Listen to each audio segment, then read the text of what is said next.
रक्षाबंधन आलं की प्रत्येक बहीण आपल्या भावाकडून काय मागायचं याचा विचार करत असते.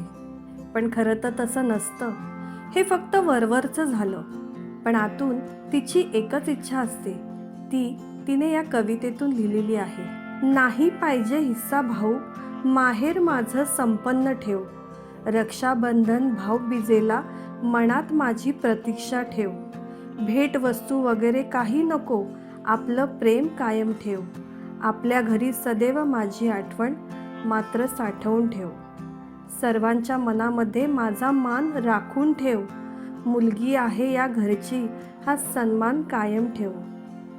रक्षाबंधनाच्या सर्वांना आयुष्यावर बोलू काही या यूट्यूब चॅनलतर्फे हार्दिक शुभेच्छा.